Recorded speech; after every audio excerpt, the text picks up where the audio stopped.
Hey friends, this is Jeff. Big month for us on YouTube and Patreon. We will continue to release our best content on these platforms moving forward. Well worth subscribing to Patreon and YouTube. The links are in the show notes. And speaking of Patreon, all of our Patreon releases flow easily into your podcast feed. So once you sign up, you can simply listen to them right there on your podcast platform of choice. This November 2024, we will be posting 3 very long, like 2-3 hour long interviews with the most informed people we know about their Enneagram type. The first up is Dr. Mary Slattery, Enneagram 6. Dr. Slattery has studied Enneagram under all the most amazing thinkers and routinely elevates the hearts of 6s in ways I have heard nowhere else. Lots of clarity and wisdom, and her interview will post November 8th. Next is the Joel Stabile, talking shop about Enneagram 7s. Joel, likewise, may have more conversations with Enneagram scholars than anybody else on the planet, and he is able to articulate the heart of 7s with real insight and understanding. That will post on November 15th. And lastly is our good friend Erika Jobes. Erika had one of the very first Enneagram podcasts, and as an Enneagram 8 has sat in this material for over 10 years. Her perspective on Enneagram is different than ours, but she is also responsible for some of the real breakthroughs TJ and I have had in understanding Enneagram. This is some of our best work and will be the Patreon releases for November. Then, coming in December 2024, we are going to release the next 3 drafted chapters of our upcoming book, Around the Circle. So more than half of our new book is up online for you to digest. Again, if you sign up for a paid membership prior to January 1st, we will send you 2 signed books. In 2025, we will send you the physical published version of Around the Circle next year, as well as a signed first edition of my first book, 7. We will also answer up to 3 Enneagram questions per month for you, and you will get the sheer joy and delight of helping us help other people find and enjoy the Enneagram. That's our plug. Thanks for listening. May all good things be yours. I'm Jeff Cook. And I'm TJ Wilson. And this is Around the Circle. I'm walking slowly, I'm taking my time. All I could talking is starting to rhyme. I'm letting go of lonely, letting go of strife. I just can't get enough of this beautiful life. The Enneagram is a map of the human personality. It's a tool for navigating relationships. It creates language for what motivates us and helps us look at the way we look at everything else. Most importantly, the Enneagram's a mirror because sometimes you need help seeing yourself. My name's Jeff Cook. I'm a philosopher in Greeley, Colorado, and with me is TJ Wilson, businessman, lover of theology, and Enneagram ninja. Hello. Boss. Hey, hey, hey. And we have invited one of our favorite 8s on, and she said yes, and it's the great Erika Jobes. Erika, welcome. Thank you guys for having me. Like I told you, I always love talking about the Enneagram with you. Erika is married to one of Kelly and I's longtime friends, Jessica Yarborough, and she is the mother of 4, count them 4, sons. And she has done very impressive work, both in healthcare and in business, and was one of the first people that I got to ever speak to who actually knew something about the Enneagram, and some of our favorite insights have come from her work. And so I'm thrilled that we get to speak with her again. She is actually, as a footnote, she is the founder of the Real Enneagram podcast with Dr. Joseph Howell. One of the few people, I don't think about him, but one of the few people who actually does practicing clinical psychologist and Enneagram theorist, yeah? That's correct. Harvard trained, Yale Divinity School. He's a really brilliant guy.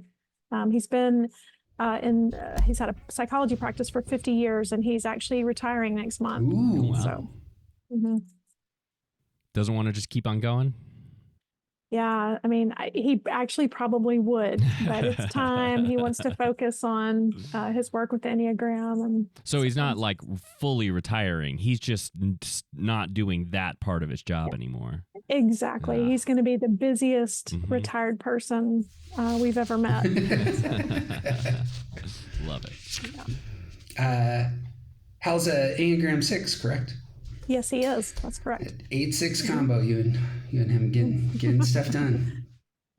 Yes. But we're talking eights today.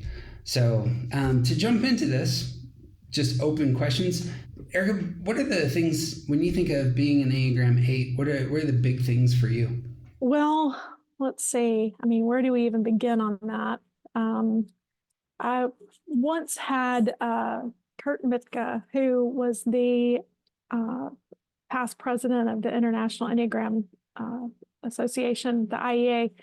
He asked me one time as we were sitting around a fire, he said, "When did you first learn of your power?" And I am rarely without words, but that one got me. To think back to a time when I wasn't aware of my power was hard. I mean, early on, my earliest memories, I always felt like if I wasn't in control of something, I could get back in control with enough effort. So to be an 8 for me, it's always been a feeling of kind of being in control of me and mine. And that's a big theme of my life. When, I guess, one of the next things that really stood out to me was learning that my integration point or my health point is the point at 2, learning that there is that I really do find joy and find my own bliss when I am actually being soft and open and giving and nurturing and compassionate. And interestingly enough, chose nursing as a career path, which turned out, obviously to be a good choice. And at the time I had, of course, no idea about the Enneagram, but I have always found joy with giving and nurturing others.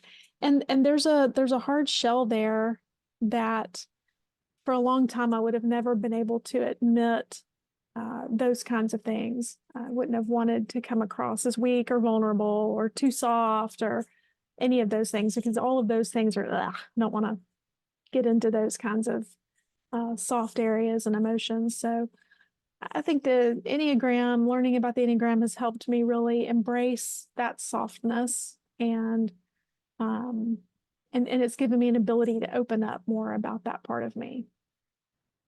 That as I'm moving into the second half of life, really learning more about that and embracing those qualities have been good for me. I feel like I'm going to ask every single 8 I ever meet from now on, when did you become aware of your power? I think that is such a beautiful question, because it assumes that you have always had this, and that that you have this, and it's just trying to tap into like, how long have you known about it? And for a lot of the rest of us, if somebody were to ask me that, I'd be like, what are you talking about? I don't have any power. Like and whatever status I have is something that I have taken on myself. Like, I've intentionally developed that. I don't have inherent power. And like, not that I don't, but just that's not a sense of who I am. And a lot of people, that's just not who they are. And for 8s, that's such a perfect way to get in touch with that sense, that the will that we talk about, the sort of unconscious belief that you can change the world. There's something about 8s that I see where the richness and depth of experience that they have with things in front of them, they're especially those things that are small, gentle, non-threatening. It seems to me that 8s can consistently see the beauties in those things more than others. I know so many like elementary school teachers who are eights who are just drawn to that profession, partially out of what you were saying at the beginning, that like it allows them to push into that two space, that help space with human beings who they can shepherd, they can move forward, but who are also just aren't a threat to them, and experience the delight there, which I assume you get a chance to with a mother of a 2-year-old and then newborn. I get to have some of that right now, so I don't know if that's worth talking about here, but again, it's it feels like that's just part of the 8 experience. Yeah, I don't know that I've ever put that in words quite like that. I think that's probably very true. The fact that none of those things are threatening to me, so I can appreciate their beauty. On this front, how you connect 2s, 5s, and 8s, how they connect to the world. The triad that I was taught was that the 2s, 5s, and 8s are the relationists, and that they expect rejection in relationships, and therefore, in order to connect with the world, are somehow presenting the gifts that they have, and yet seem to approach the world from almost behind a shield or behind glass, seeing whether or not, what will you do with the things that I have gifted to you, being how 2s, 5s, 8s engage the world. Would that connect with your experience, or do you have language to move that forward? Yeah, when I learned that the triad that I was in was called relationist, I immediately was like, it doesn't make any sense. But it does, because in a sense, I've always felt it, at least at a subconscious level, that I'm bad, that there's something that's not good about me that needs to be rejected or will be rejected. And so in some kind of unconscious way, I live out that idea by just being bad. Saying the curse words, I'm going to go ahead and throw them out there. That way, if you don't like it, you can go away. And then I won't have to get close to you and protect you and be vulnerable in front of you. Because, once you make it into my circle, you have everything of mine. And so if I can be a certain way, living out this fundamentally wrong belief of being bad, then I'll be rejected before I have to reject you. And if you don't reject me, I'll reject you. But there's a lot of rejection, and that is most definitely real in my life. I find myself amazed when somebody makes efforts to develop a friendship with me. I usually at first think, well, what do they want from me? There's got to be some negative ulterior motive for why they want to spend time with me. Because why would you want to spend time with me exactly? What do you want? So I do. I feel that rejection, and yeah, I picture myself again at the periphery of the friend group, looking into it as opposed to being in it. So the idea of being behind a glass, that might be kind of what you're talking about. In fact, like at work, when everybody's going out for drinks after work, I will typically try not to do that. What if we were to get too close? We should just keep this professional and businesslike, and then I don't have to, again, let you in and go that route. And but yeah, no, I think that's fair. That's true. For the listener, your wife Jessica is a 2. Do you see that same thing going on with her? Yes, absolutely. It looks like this for her. She assumes that she'll be rejected. So what she'll do is she'll work even harder to win your love. So she's going to do a lot of things for you. That ego flattery, the ego fixation of the 2, what that looks like is she remembers your dog's birthday. She remembers that your child's favorite color is pink. She remembers just the most minute details of your life, and that's flattering to people that someone would remember all of those things about them. Mm-hmm. And she does that because there's this sense of not being worthy. It's not the same sense of an 8 where I just feel bad. Like I feel like I'm you have a quote in that stuff you sent me, something like from the Goodfellas, like, as long as I remember, I just want to be a gangster. There's a piece of me that, had I gone the wrong way, I could have been in the mob or like started my own or something. And I often joke about going ahead and starting my own cult, but yeah, there's this piece to me that is like that, but for her, it's a slightly different. It's not the being bad, it's the not being worthy. And that's just ever so slightly different, but it's still a feel of rejection. And so we're, constantly in our relationship, I will pick a fight with her to see where we stand. And then her, being so much wiser than me, will say to me, I'm not going to fight with you because I love you and I'm never going to betray you.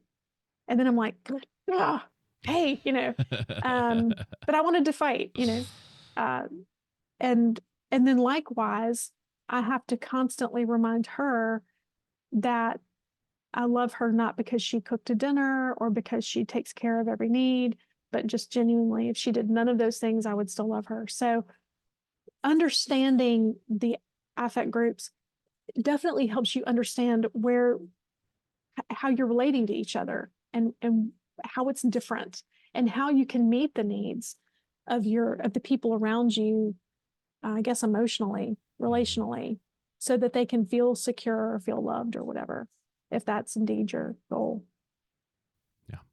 The way that affect, it ties into object relation theory from early childhood, and this type, like fives, twos, fives, and eights, the way they overlay is that 2 5s and 8s experience rejection from their primary caregiver. So like that becomes part of how their brain works as they grow up and become adults and all that stuff. But and the way that I see this, the idea of relationists, like if you strip away the happy love feelings, there's another reason why we're connected to each other, right? And if your primary understanding of how you connect to other people in the world comes from a broken relationship with someone who was inherently supposed to take care of you just because they love you and for no other reason, right? Like if that aspect is removed from your understanding of how relationships work, then you will be very interested in what the other things are. And so for twos, I literally just thought of this while you were talking. For twos, the other thing that connects people besides just love, because sometimes that's not enough, is you needing me. You needing me to take care of you. Yeah. Service. For fives, somebody sees the whole picture and is not connected to it. Right? Like there needs to be an objective third party.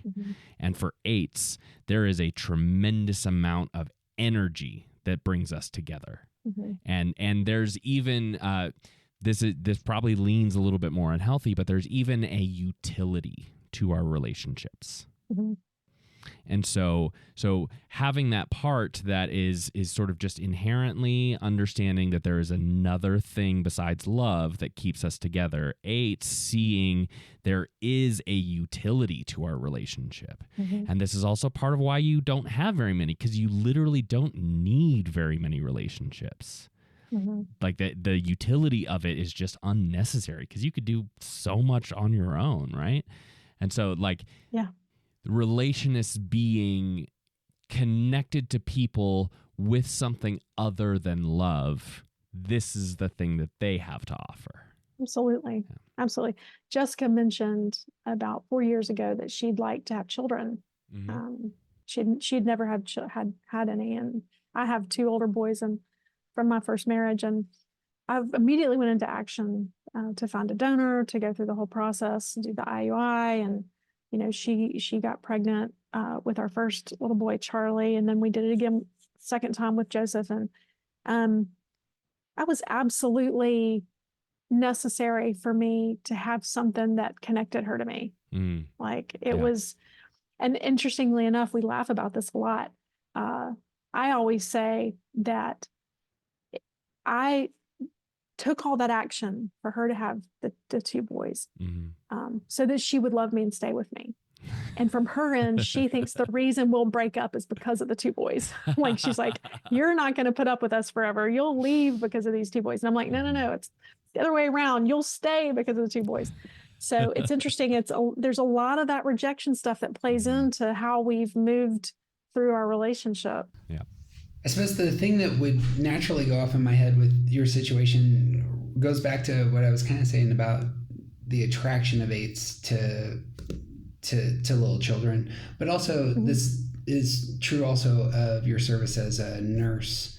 Is the person in the hospital bed doesn't have a lot of threat to them. The person you are there, you can offer your strength into a place of weakness and quickly analyze whether or not this person will receive you or not.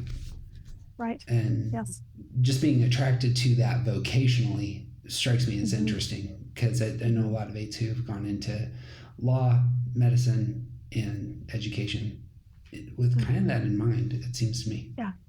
And for the healthy eight in those vocations, the best day in the world is when I not only help a vulnerable person, but I give them the tools and learning or the understanding to protect themselves in the future. And I see a light bulb go off, and I see that now I've transferred my power to them. Yeah. Now they have power over themselves and their own situation. That's the best day in the world for me. And I think, an unhealthy eight would miss out on that piece of it. Yeah. They're just the unhealthy eight is just wielding their power wherever they go. Whereas the eight that's done their work and grown realizes that the best in the world, the best feeling of bliss and joy and connection to love is when we use our power to help others, and then we give them access to their own power, or we help them find access to it. That's the best day in the world. Which is, again, the gift that you're offering. I suppose I want to just put a footnote in, like, all of us have our shadow side and where things could have gone badly. The fact that you brought up cult leader would be kind of the opposite of that. It's like, these people are weak sheep who can easily be directed where I want them to go, and they will. Yeah, it's scary because, being an eight and knowing how to manipulate and dominate, that it has all the good stuff of cult leadership, right? Yeah, I mean, all it that really good does. stuff. all the good stuff. Yeah. So good. Let's talk about independence and assertion. You're actually only the second person outside of our circles that I've heard use the term independent to describe 3, 7s, and 8s. And so I'm glad that language is kind of filtering in. When you think of how you get what you want in the world, I suppose that would be the question. How do 8s get what they want in the world? There is the assertive side, the independent side. Some will use the word aggressive. How do you describe stance? Yeah, well, I got the word independent from you guys. Oh, is that right? And I liked it a lot. Read the book.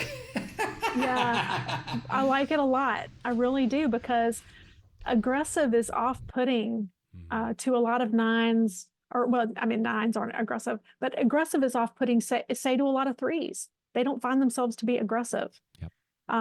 Or even 7s.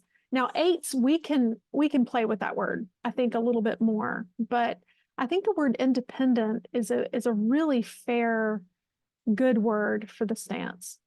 It's just the idea that we have that energy that is, and I don't know if I'm very good at describing it, but I'm never going to move away from a situation or necessarily comply or be dependent on what everybody else wants to do. I'm going to find my own way to maintain my own control. And that often for me looks like independence. And I like the word independence, especially in those days where I'm really a healthy 8. It doesn't feel aggressive. It feels independent. If I don't know if that makes sense, but the 3, 7, 8 posture of standing apart, have the ability almost to stand apart, but to have the belief I can manipulate events to in the course of the direction that I want to take them. Hits me there. The ability to take hold of what you want is kind of language that I'm really attracted to, where threes are taking hold of the attention, or sevens are taking hold of the opportunity. The 8 is taking hold of autonomy, and specifically, here's my space and you're not getting in it, and I will grab it. And a lot of folks who, I'm sure you've seen this, that there are some who appear to be very aggressive, who are often mistyped as 8s for this reason, especially sexual 6s in some ones. But 8s, in my experience, are not actually the overly aggressive ones, but they do. But that independence is the quality.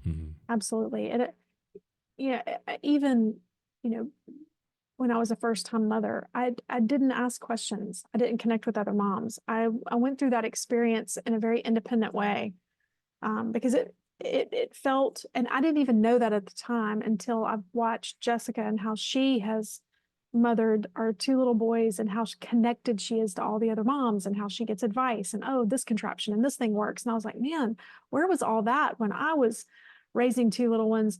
Well, I would have never asked. I was very independent in how I managed that whole situation. Yeah. Independence is a great word. The stereotype of the man who won't stop and ask for directions. Yeah.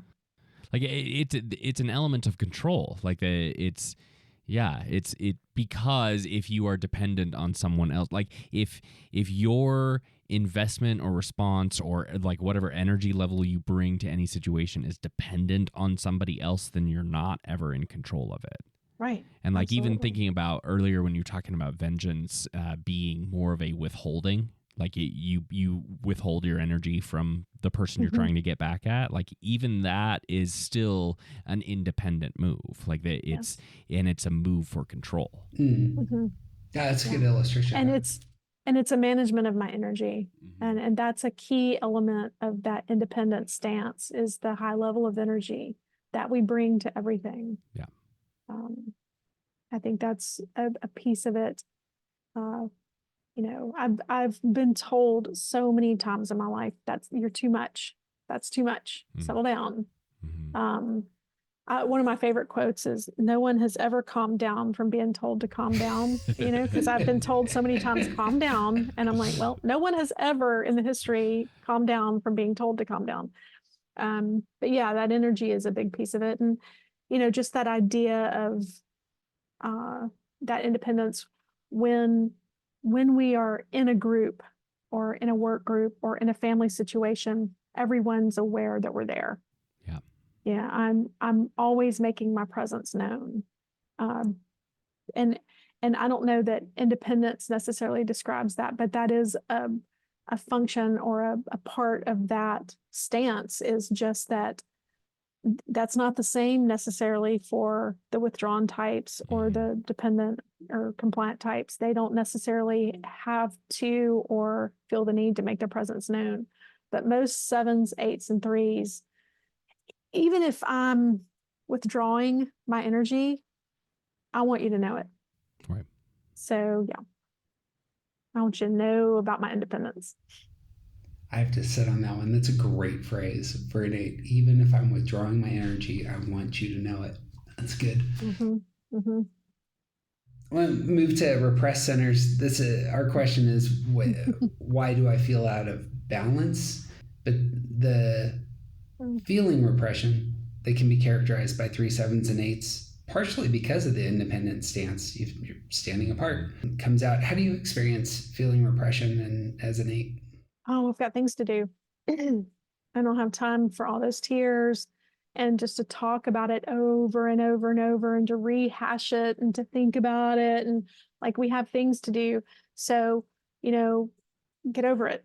And, or as Taylor Swift says, shake it off. Like, let's move on. I mean, it happened. It's done. Let's go.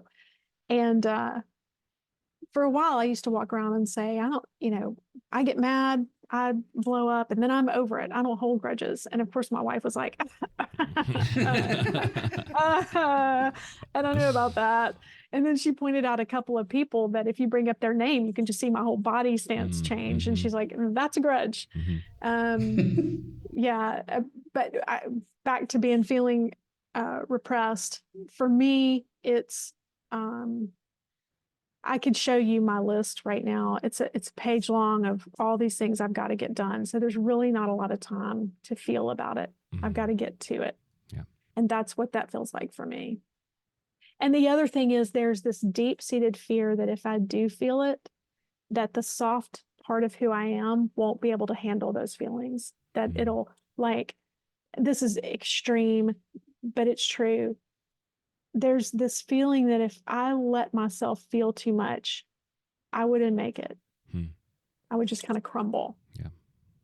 And so I've got like this boundary of how much I'll feel before it feels like it destroys me or will destroy me. Yeah, Jeff will talk about that really intense sense of the vulnerable inner self for eights. My mother died in 2017 and she was my person. So I'm a sexual 8. And so I've always got a really intense one-to-one relationship. And my mother was always my person. She was ahead of everybody. My first husband, my children, whatever. And when she died, it was like all the air got sucked out of me.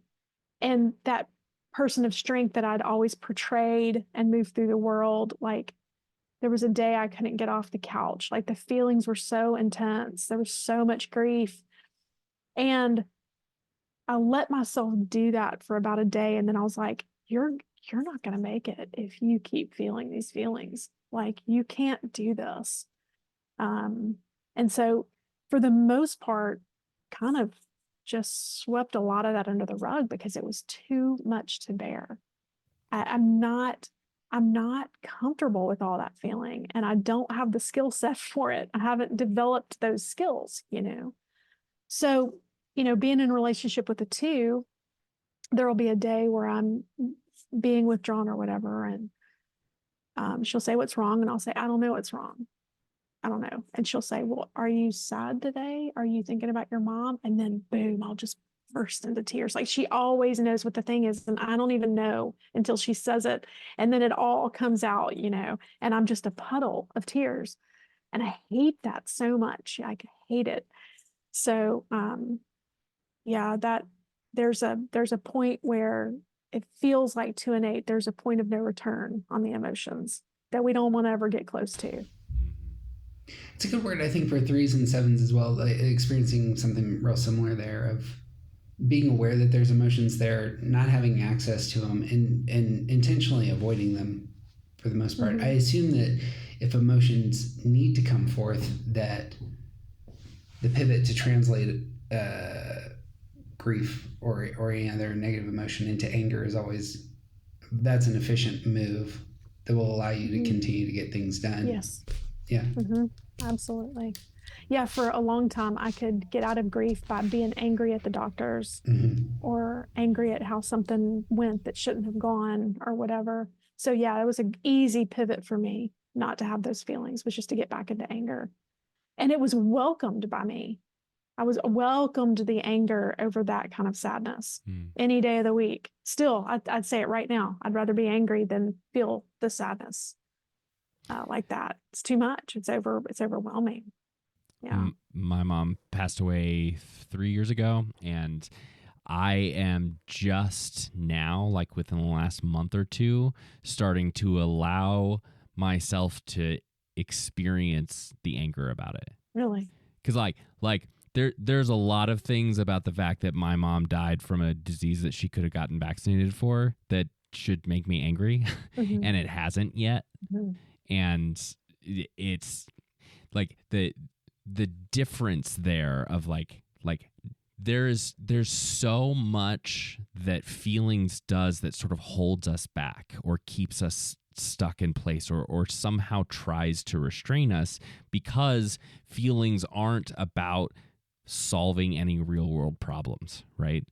They your tears aren't going to solve any problems. And Right. there's so much about like wanting to have to make your mark on the world, that feelings get in the way of that. And so like we will either deal with those later or we just won't. Like that is a waste of time. Mm-hmm. And yeah, I like how you're describing that sense of like they're just such a burden. Yeah. Yeah. Yeah. Like it could be my undoing. Mm-hmm. Mm-hmm. And then there's that realization that whatever emotions that I don't deal with, that I either pivot into anger or I push them down, they show up in my body. Mm-hmm. And, you know, people could argue with that if they want to. I have an inner knowing about how my pushing through the world and not experiencing it shows up in my body. Mm-hmm. My body's intelligence, the reason I have a body is because it keeps me present. And my body wants me to be present to this life. Mm-hmm. And part of this life, we can only experience the height of joy if we can experience that depth of grief. Mm-hmm. We can't know the one without the other. And to not be present to those feelings, that expression of love. Grief is just an expression of how much you love someone in some way, and to not really like right now when I'm talking to you about it, my chest is so tight. Yeah. My throat is tight. Mm-hmm. I can feel it in my neck and in my shoulders. It absolutely appears in my body. Yeah. When I talk about things that are this vulnerable for me in terms of feelings and that sort of thing. Yeah. It's like the whole body just tightens up, and that tightening is just the beginning of disease processes. I also think there's a really important aspect of feeling repression that I don't know that you've mentioned it all yet, but you may have come at it sideways at some point. But the idea that 3s, 7s, and particularly 8s don't have a clear connection to the impact that they have on others. Mm-hmm. And like this is part of that feeling center, because feeling center, like the heart center, is a big part of how we understand how we're connected to other people, right? And the 8s moving about the world, it's often the case that they do not understand that the wreckage left behind them hurt someone's feelings, you know? Yeah. Or they'll say something like, this is the true thing. Yes, your butt looks big in those jeans. I'm not trying to be mean. I'm answering the question that you asked me correctly. And like, that's just the truth. I don't know how you want me to, do you want me to lie? Like that. But not understanding that just navigating the world that way can really impact other people in big ways. It's painful. Yeah. And we don't even understand that you're like, oftentimes the rest of us don't understand that the 8 is not trying to be rude or mean. Like, we asked them an honest question and they gave us an honest answer. And that's, and so not understanding the impact that they have on other people is a huge part of feeling repression. Totally agree with that. My ex-husband used to say that I was a bulldozer, and as long as he was sitting up in the cab with me, everything was fine. But if he got out in front of it, it was bad. And you know, it's, you know, now I can laugh about it and everything else. But when I was initially exposed to that, what you just said, the wreckage that we leave behind us. Sure. Oh my gosh, it hit me like a ton of rocks. I was almost in a depression for 3 weeks thinking about the damage I had done in a lot of relationships by not considering how what I say and how I behave deeply affects other people. It would have never occurred to me that telling a waitress the food is terrible could really hurt someone sitting at the table with me, ruin their dinner experience. You know, those kinds of things. And those are just tiny little examples. There's so many bigger life examples of of things that I've popped off that probably went and sat with people for years. And I popped it off in a second and didn't think twice about it, you Right. know? And so, yeah, thinking before we, slowing it down and thinking before we make those real quick judgments and say those things is important. Yeah. It seems like on the positive side for 3 7s and 8s that the world will eventually tell you about your repressed center and that this is something you really need to work on. Nobody says that to me. And it takes a while for the 4, 5, and 9 to be told, hey, you probably should do something, but it is the 3 7s and 8s, that emotional part of our, obviously it's relational, and so in the relationships that may emerge, again, to spin things positive, are there places where the fact that emotions are not overwhelming like they are for so many other people, does that become a strength? I assume in nursing that could be a huge value. It's probably how I found myself into acute care cardiology, because you're in a code situation. It's easy for me to put feelings aside and to go straight to business and handle things. Even in business, I was in business for 18 years, and all the difficult conversations, easy for me to have. Somebody needs to be fired, I'm happy to do it. If a vendor needs to be told something, happy to do it. It's just work. I mean, it's nothing personal. You didn't do your job, you're fired. I'm sorry. Have a great day. So I don't know if that's a strength or not, but for some of those difficult things that actually do have to happen. I mean, even in a community of very conscious people, we still have to have difficult conversations. And often I lead those because that's a strength of being able to do that, So yeah, I think there can be a strength there. I would also point to a very specific example within that. The podcast connected to that organization started several years ago, and you are... Would the podcast have started if you weren't in the room? No. Did you ever want to start a podcast? No. So, like, the fact that you were willing to do the thing that you didn't care about in order to make sure it got done, that's another place where it's a real strength for 8s. Yeah, well, so for me, the purpose behind that was to get the wisdom out to the world, for Dr. Howell to be able to, for other people besides myself to get to hear him, because for me, being a part of that organization has been life-changing. I mean, all the things we're talking about today, I've learned with that community. Right. It's those people that have pointed those things out to me over and over and over in the most loving and most accepting and the kindest way, and still loved me and accepted me, even with my outbursts and all the things I do, and I've never had a church community do that, So yeah, I mean, so it was important for me to do that thing that needed to be done, whether it was convenient for me or not, or something I had in my life's vision. Erika, it's a delight talking to you as always. Always the thing that I appreciate most about you is I always feel like you come from a slightly different tradition with slightly different language, and so it's always much more challenging than the places I normally go for learning, and so there's always there's just a freshness when I have conversations with you. So I'm just thrilled that you joined us. Same for me. This is just the first third of our conversation with Erika about being an Enneagram 8. If you are an 8 or care about somebody who is, you can listen to the full recording on our Patreon. It is linked in the show notes, or you can just visit aroundthecircle.org to find it. Our members make these podcasts possible.